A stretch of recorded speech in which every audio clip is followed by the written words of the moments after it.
I'll start off by just welcoming everyone to this. It's our first seminar presented by the Melbourne Social Equity Institute in partnership with the Peter McMillan Centre on Statelessness, our first seminar for the year. So thank you all for coming. I'd like to start by acknowledging the traditional owners of the land that we all are meeting from. So I'm speaking from the lands of the Boonwurrung people. I'd like to pay my respects to their elders, past, present and emerging, and to any Indigenous colleagues we have here today. Just by way of housekeeping, you'll see that we've got the Q&A box enabled. So please post any questions in the Q&A and I will moderate the questions towards the end, but feel free to post the questions in as we go. Please don't use the chat function. It is turned on, but you know, so, and that's more for chatter amongst yourselves if you'd like to introduce yourselves to each other, but please put your questions in the Q&A. So I'd like to start by introducing Durkhanai. Durkhanai is an old friend of the Melbourne Social Equity Institute. She was actually one of our original board members when we started back in 2012. She's a restaurateur and writer. She's very recently published a book of recipes called Pawana, and I know that Nigella Lawson has been cooking from your book. Durkhanai, it was also one of the inaugural Atlantic Fellows for Social Equity here at the University of Melbourne, and I think now known as a Senior Fellow, and she'll be talking about some of her work. She has progressed as a Senior Fellow of the Atlantic Fellows Institute, which is based in Oxford. She's a freelance writer for various publications nationally and globally, and we are very, very pleased to have her with us today. Durkhanai will speak for about 25 minutes and then we'll have time for about 15 minutes of questions at the end. So I'm just going to hand over to you, Durkhanai. I'm going to mute myself, but tell me when you want me to change slides. Thanks so much. Good afternoon, everyone who's on this seminar with us today. I'm really pleased to be here. It's so wonderful to be invited as a guest. Thanks to the Melbourne Social Equity Institute and the Peter McMillan Centre on Statelessness.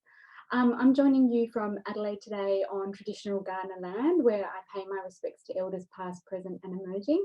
And just there at the bottom of the left-hand side of the screen, you can see some Dari text, which is my first language, and it says Khosh Amadi, and it's welcoming you into this space with me today as well.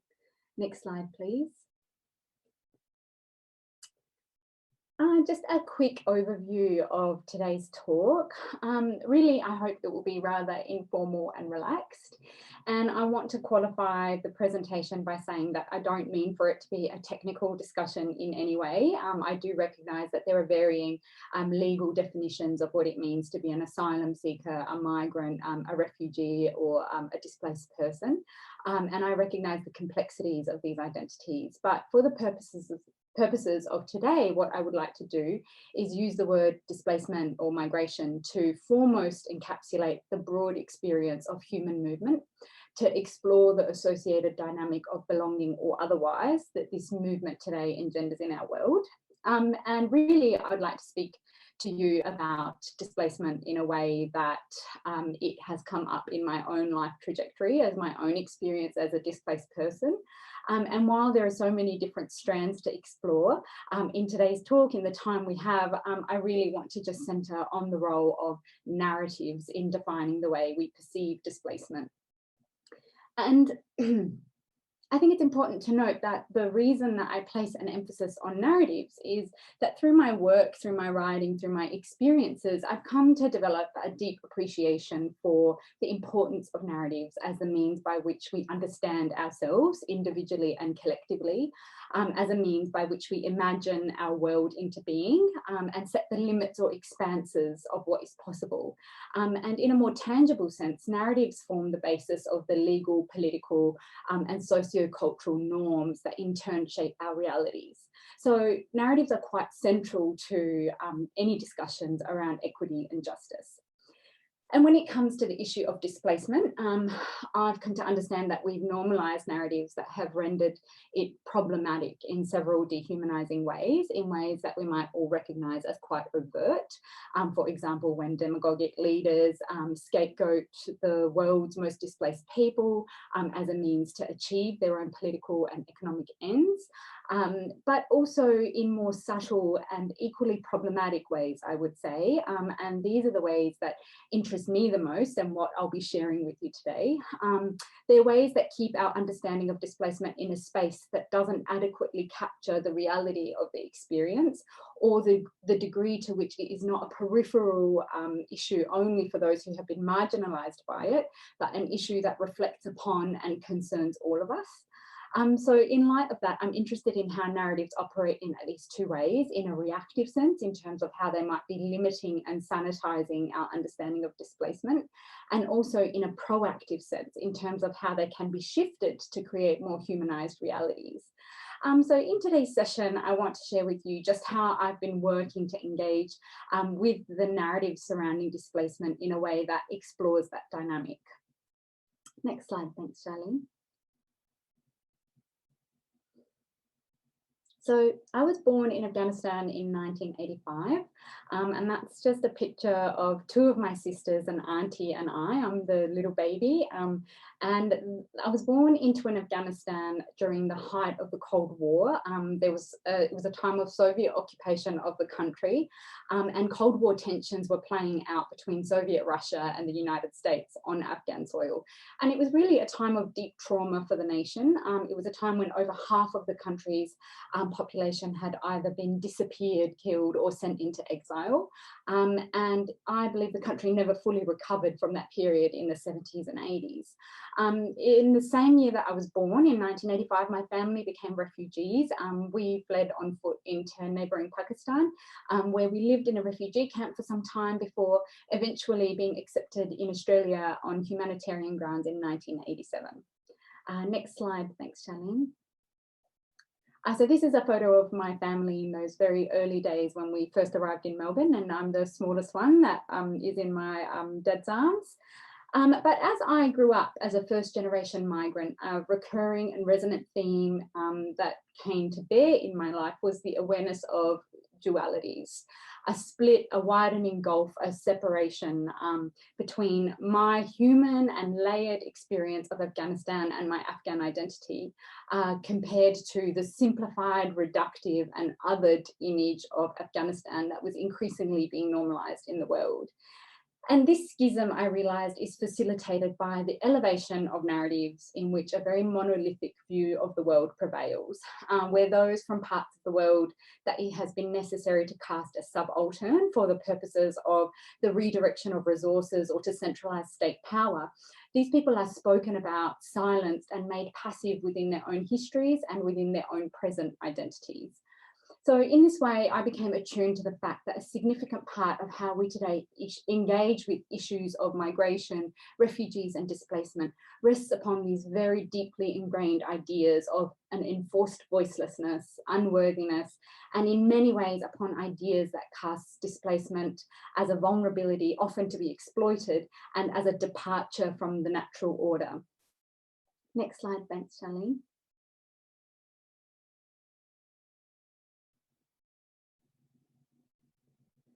So for me, growing up, much of my consciousness then was in this space, and my work has been directed towards a process that facilitates some kind of reconciling between my perception of my identity and that of ingrained in dominant norms. And in my life, this has manifested towards always working towards narrative shifts, towards creating spaces for the nuanced multiplicities that reflect who we are. And I do that through my writing and through my speaking and even through my engagement in my family's restaurants, which seek to bypass these narratives by offering Afghan cuisine, which in fact is a cuisine that is embedded with these neglected histories of cultural cross-pollination that define who we actually are as a species today, right through to my work as an Atlantic Fellow, which Charlene mentioned. And it's on this latter part of my work that I want to focus just the next bit of time that we have together by exploring with you a particular project called The Narratives of Displacement. And it's a project that is really inseparable from my own personal experiences. Next slide, thanks. So just to provide a little context, which Charlene already has, but the Atlantic Fellowship is offered by the Atlantic Institute, and it connects fellows from 7 hubs right across the world. And the central hub, that connection point for a global fellowship, is at Oxford University. And the aim of the Institute is to shift how we engage in global inequities by creating connections amongst people from within marginalised communities, engaging in issues of inequity in ways that really are unprecedented in terms of the scale and scope of the connectivity. And so it begins with a local fellowship, and for me that was here in Australia amongst Indigenous Australians and Māori New Zealanders, and it was housed at Melbourne University, and then it moves on to this global space of senior and lifelong fellowship. And really personally for me it has been a life-shifting experience to be able to be part of those connections because of the richness of perspectives it's allowed me to crystallise by being in spaces where I can be immersed in the narratives and the experiences of people who are experiencing disenfranchisement or marginalisation within their own communities. It gave really fertile ground for contextualisation. So after meeting with fellows in this global space several times, by early 2019, the idea of coming together to look at the issue of displacement was put together by Tala Al-Rassan, who you see there on the far left of the screen. She's a doctor and a researcher who works very closely with displaced populations across the United States-Mexico border and also in Jordan. And so soon myself and the 5 fellows that you see here on the screen, we were meeting virtually every fortnight or so, and eventually the discussions led to this project called the Narratives of Displacement Project. And really what brought us together in those very early days was that each of us in our own ways were aware of an inadequacy or a one-dimensionality in the way that displacement was being approached in our communities and in our world. So as a group, we found that our point of differentiation and our strength, what we could offer to global conversations around displacement, was to integrate a multidisciplinary approach. So we combined our skill sets that span the arts, writing, photography, climate science, public health, academic research, and community grassroots activism, combined that with our own diverse life and life experiences taking place across geographical locations all over the world. And what that did was it allowed space for unexpected connections to thrive and to generate ideas and thinking and create possibilities that might not otherwise happen if we were to continue working in isolation or in our usual ways. So as our discussions unfolded, we realised that we kept returning to the impact of narratives on how displacement plays out as a reality in our world. And so we decided that a further strength for our work would be to keep our focus in all the work that we produce on how we can interrogate the role of narratives in at least 2 ways, in how they manage to isolate the experience of displacement from the mindset of the majority, while also developing an understanding of how we could better harness and shift those narratives to allow for more equitable outcomes. So really it was a process of decoding through narratives and then rebuilding through shifted narratives. And we understood that the narratives around displacement enable the normalisation of a figure of a displaced person that is a Black or brown bodied, threatening other, irreconcilable to the West, and nearly always framed in a language of crisis. And a crisis, mind you, for the West, not for those experiencing the upheaval. We realise that these narratives are really very historical in their genesis. They're narratives that are closely tied to imperial mandates that continue to shape our world today, decades after the formal dismantling of colonisation. And with the inception, and they formed alongside the inception of nation states and the resulting nationalism that has accompanied the drawing of those borders. So, for example, it's no coincidence that most of the refugees in our world today are from formerly completely or partially colonized parts of the world, where resources and opportunities were firmly redirected away from the people on land there themselves into what is now the developed world. Or that these are also the places that have been disproportionately impacted by COVID and climate change, and that these factors combined are what trigger mass movements.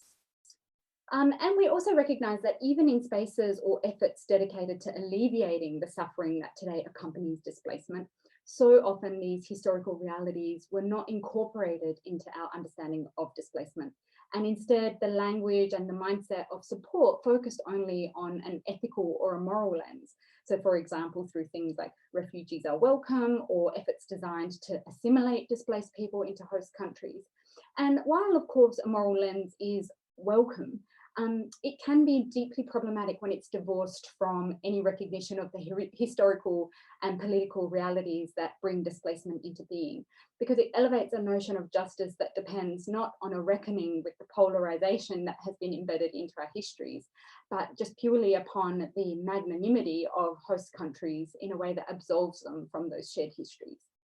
So we developed a framework for thinking through these issues that took stock of these long histories, these ideologies, and these choices that have brought us to this moment, in ways that could allow us the space to reframe our understanding of displacement, just to see what different realizations could unfold instead from this reframed space. We paid attention to unearthing the long histories of categorization of humans and of nature that have been made prominent throughout the 18th and 19th centuries. They once justified colonial occupations, but to this day, they continue to shroud conversations of belonging according to a racialized hierarchy of worth. And these same artificial compartmentalizations cleave us from the fluidity of our nature, and they obscure the long histories of migration and exchange that define the human story and shape our instincts. And it allows instead for the normalization of conversations around movement that cast that movement as an abnormality to be dealt with punitively or as a schism. It helped us to interrogate the validity of the language of crisis surrounding displacement that's so prevalent in the Western experience. And it allowed for the fomenting of the idea that displacement is a symptom of crisis, a solution to crisis even, not the crisis itself. This allowed us to form ideas around interrogating the actual root causes, assessing displacement from a space that recognises rather than ignores the interplay of typologies that drive it, like the long forming climate collapse, the wealth centralisation, and the politically fuelled conflict that are merging together to create really quite complex drivers of displacement and continuing to drive the asymmetries in global power. So this allowed us to find the language to convey that displacement doesn't occur in a vacuum, but it's a result of global decision-making, consumption patterns, and cultural norms. And that's a story in which, far from peripheral, we each play a central role. And we wanted also to broaden the concept of who is displaced. Just within our small group alone, we all related to feelings of displacement in a number of ways, from physical movement based on conflict or changes in climate, to COVID-driven separations from families, pandemic-driven movement, and to internal rifts and moments of dislocation and isolation. And so being able to recognise displacement as a shared experience is, we think, key to shifting the narratives around it. And I'll just briefly share with you some different pieces of work that we've been able to generate together using this type of thinking as a foundation. So in 2019, with significant support from the Atlantic Institute, we gathered a convening of fellows and other people, about 25 people or so in Jordan. And we were there in Jordan because, like several other Middle Eastern and African countries, Jordan is actually one of the top refugee receiving nations. And just as an aside, for all the imperfections that come with hosting millions of displaced people, strikingly, the language in Jordan was not framed in crisis, but in commonality. And incidentally, refugees from Jordan's Zaatari refugee camp are amongst the first in the world to have received their COVID vaccinations. So we use these principles of multidisciplinary thinking as well as the layered notions of what displacement means to create a program that brought in people to really interrogate concepts of what displacement might look like from these multiple perspectives. And we were there in Jordan alongside refugees and people who had been displaced by conflict in the Middle East. And we were there with people who had explored their own form of displacement through the experience of incarceration, through being an Indigenous person, or who wrote about it through the lens of a writer, or who worked in that space with migrants and refugees as a clinician or a public policy writer, or who were there as activists. And what we found was that there was this general experience of commonality that kept surfacing in the experiences of marginalisation that helped to socialise the concept of displacement in far more personal ways.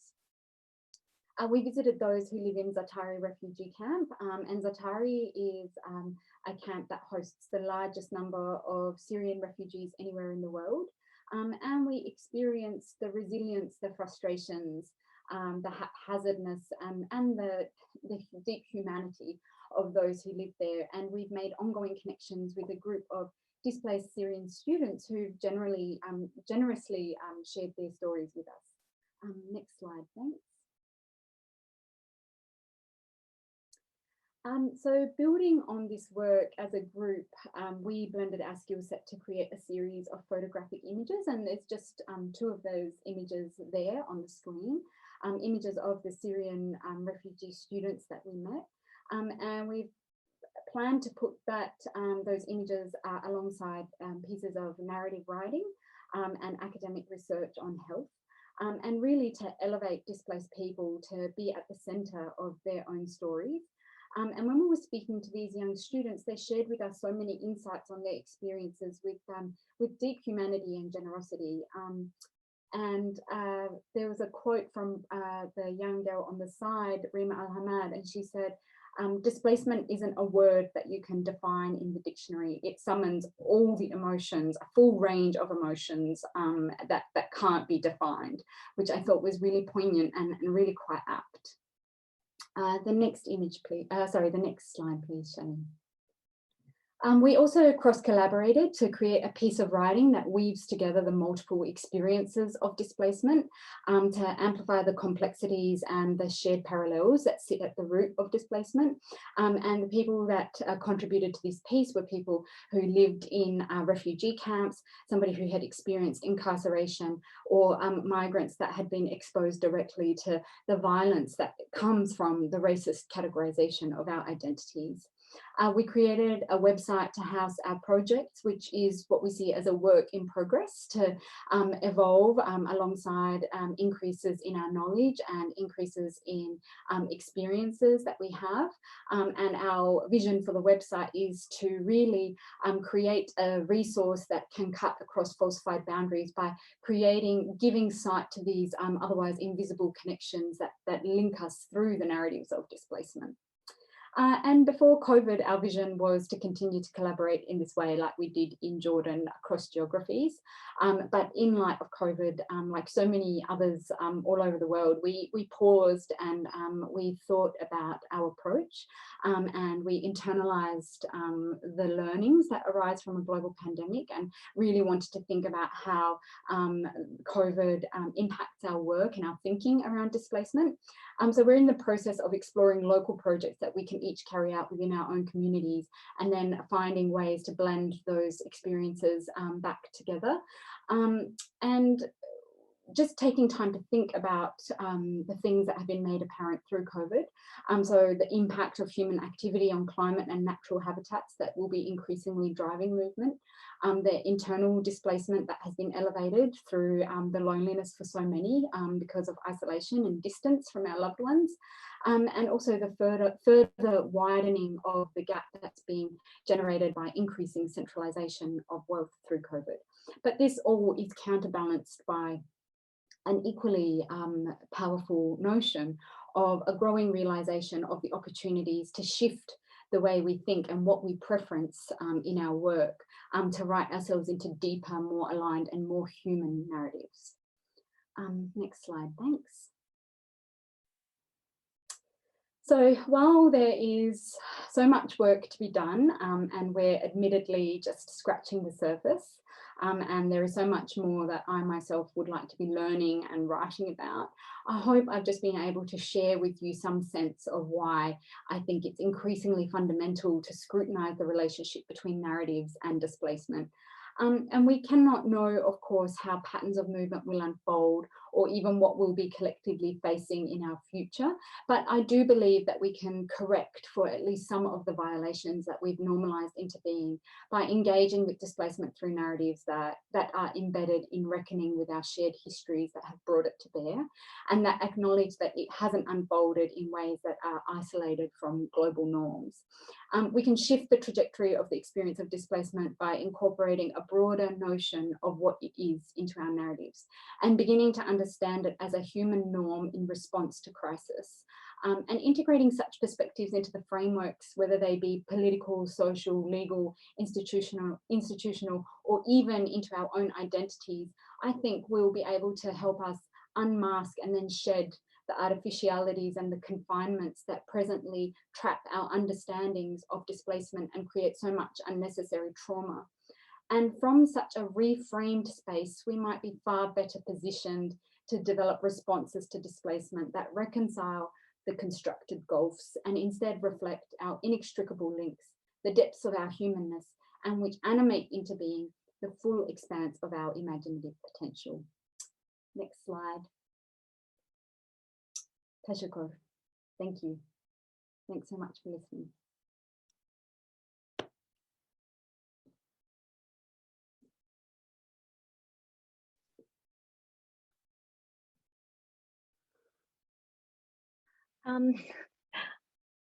I'm back. I'm just trying to work out how to start my video, but there we go.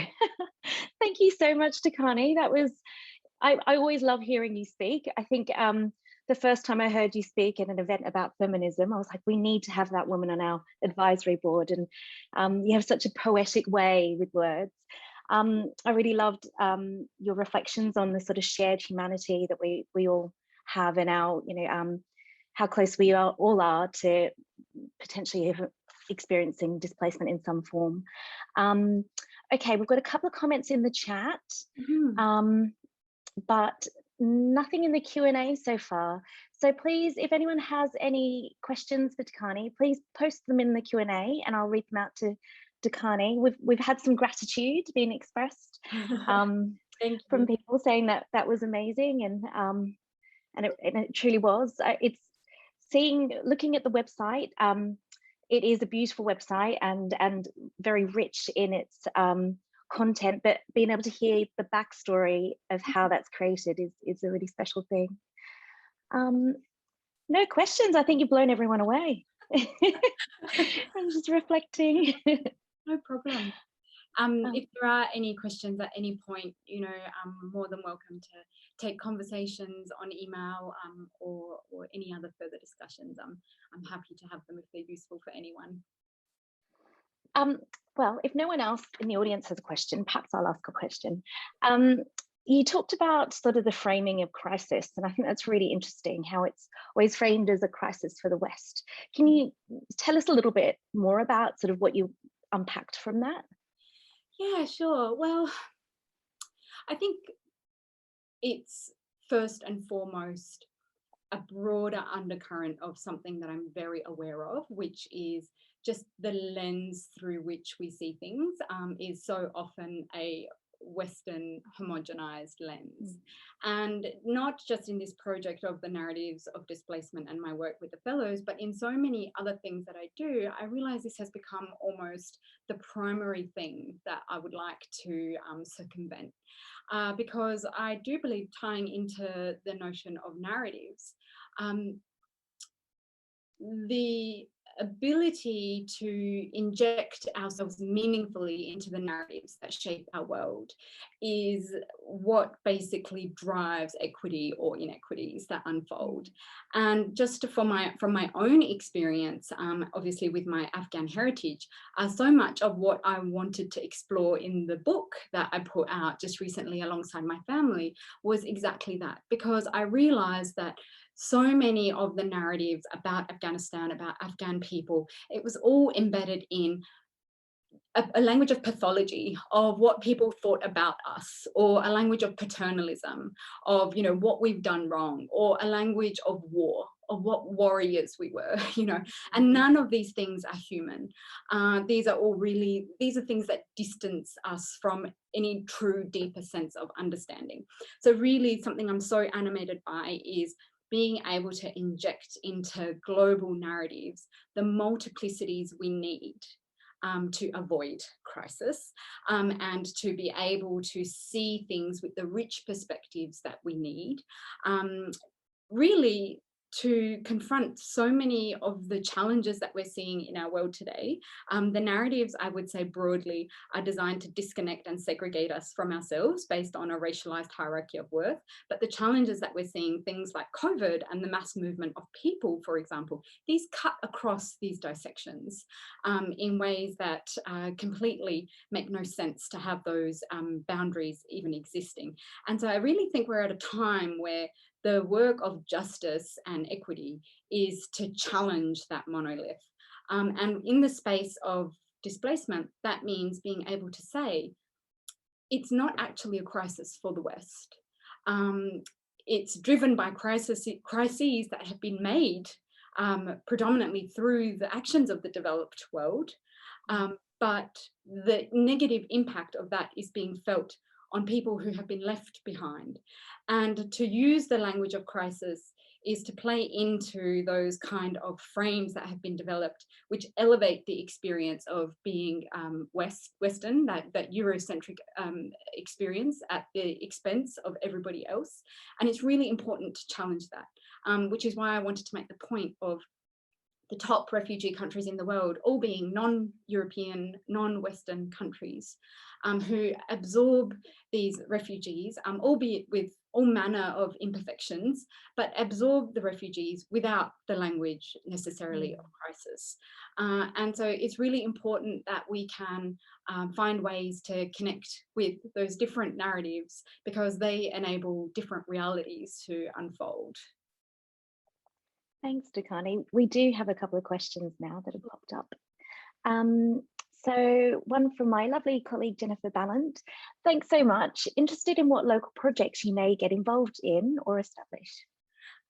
That's a great question. I'm getting more and more involved in issues affecting the Afghan diaspora community here in Australia. Part of that is publication of the book, which is great.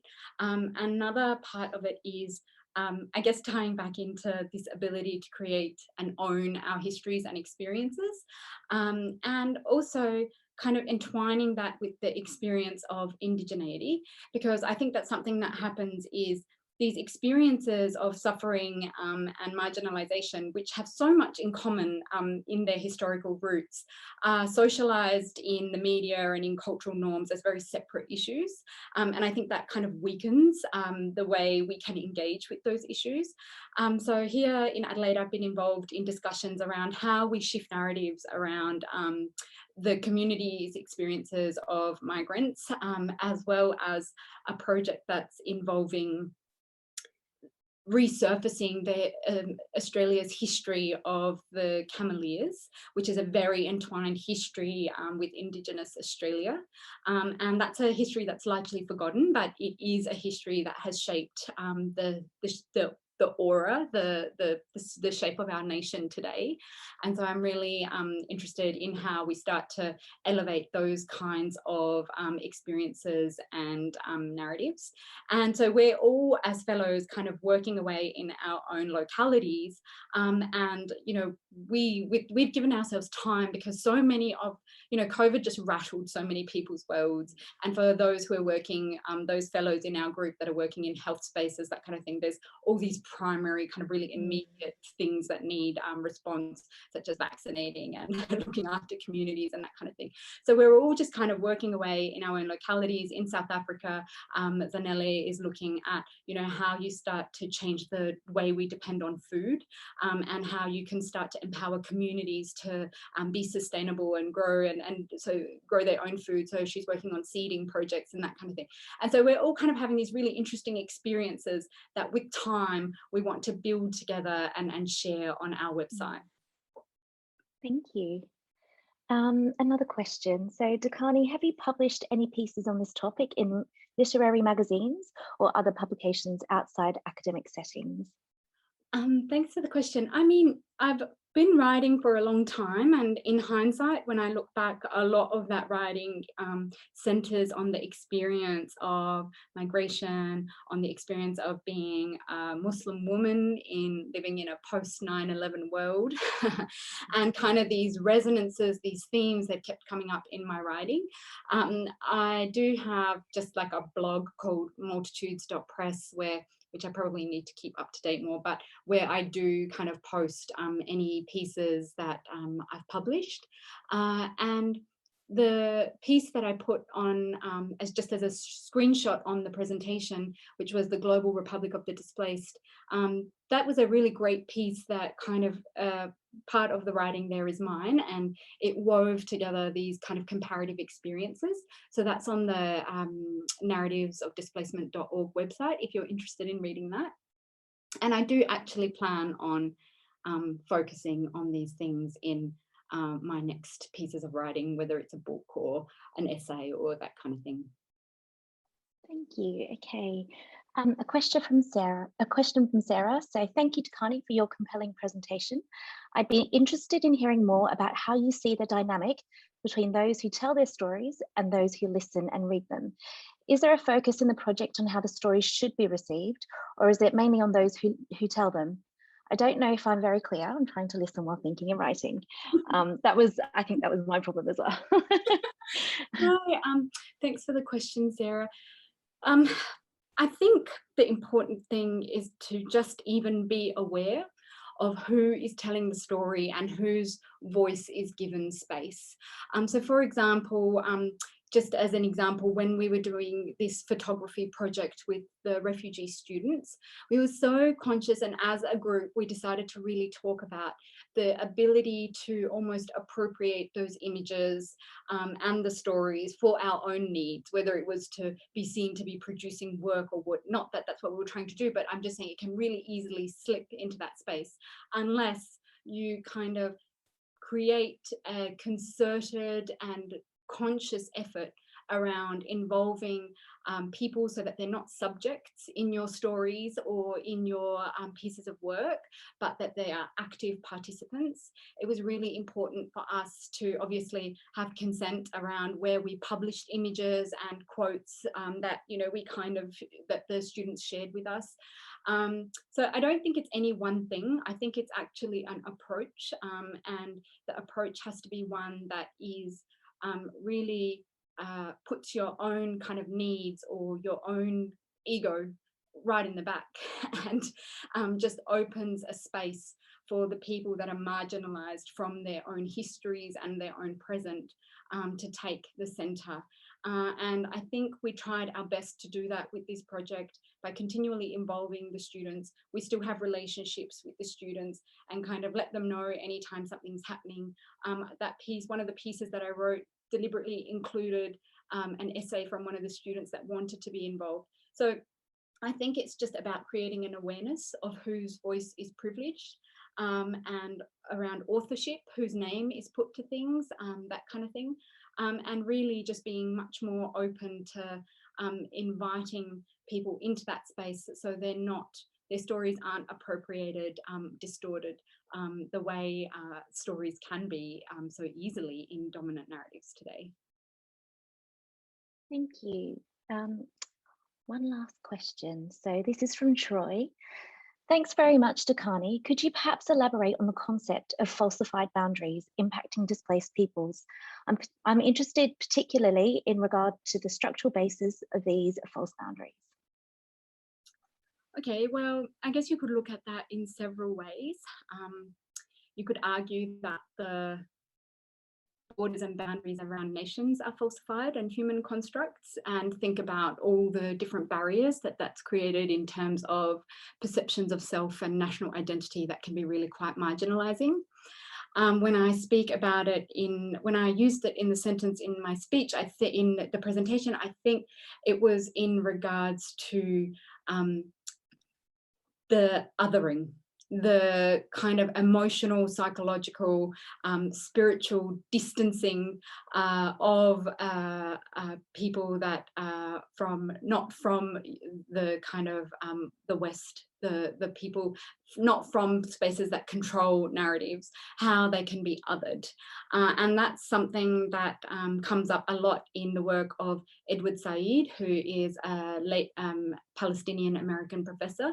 And he talks about all the different structures that are in place through media, through kind of official norms, through the type of knowledge that we count as legitimate, and the experiences that we ignore, in the narratives that we normalize as important, and the things that we elevate. And it really looks at who is left outside of those boundaries, who is kind of within that boundary, and whose experience is elevated, and who is othered. So when I talk about falsified boundaries, I'm really talking about that, about the kind of whole raft of intellectual, spiritual, psychological distancing that then allows for physical, real world trauma and alienation of people, like displaced people. Thank you. That's all of our questions, and I think we are finished bang on time. So thank you so much, Durkhanai. I'm sure if we were all in a room together, people would be clapping right now.